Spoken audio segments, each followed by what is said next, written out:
O'Toole and his Goose.Ch. I thought all the world, far and near, had heard O King O'Toole.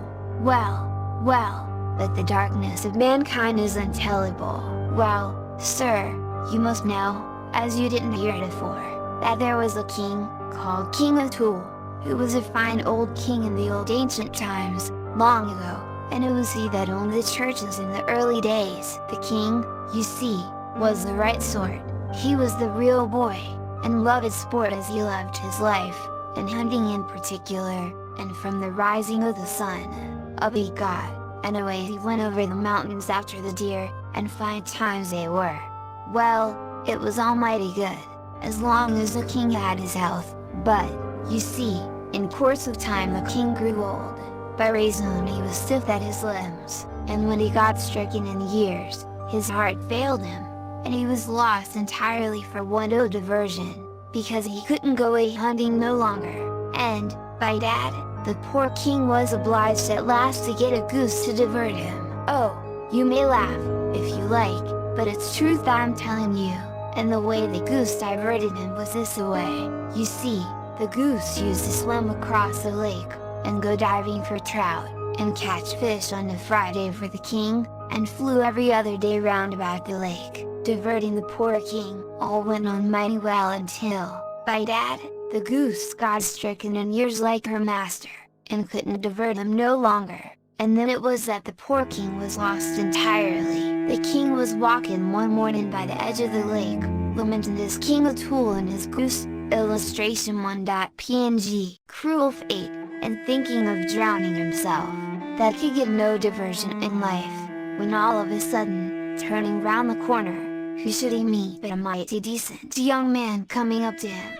"God save you," says the king to the young man. "God save you kindly, King O'Toole," says the young man. "True for you," says the king. "I am King O'Toole," says he, "prince and plenipotentiary of these parts," says he. "But how came ye to know that?" says he. "Oh, never mind," says Story.King.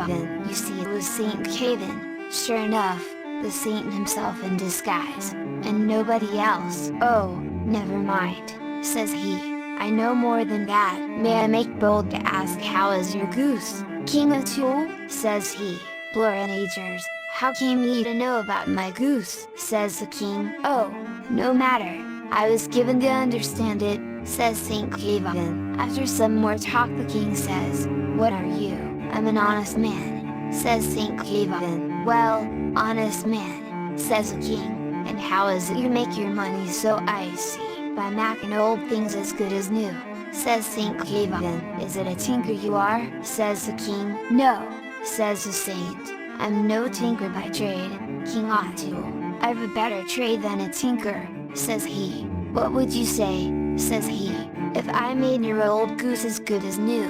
My dear, at the word of making his goose as good as new, you'd think the poor old king's eyes were ready to jump out of his head, but that the king whistled, and down came the poor goose, just like a hound, waddling up to the poor cripple, her master, and as like him as two peas. The minute the saint claps his eyes on the goose, "I'll do the job for you," says he. "King O'Toole, by Jamie," says King O'Toole, "if you do, I'll say you're the cleverest fellow in the 7 parishes." "Oh, by dad," says Story.King, "you must say more nor that, my horn's not so soft all out," says he, "as to repair your old goose for nothing. Why don't you try me if I do the job for you?" That's the chat, says Story.King.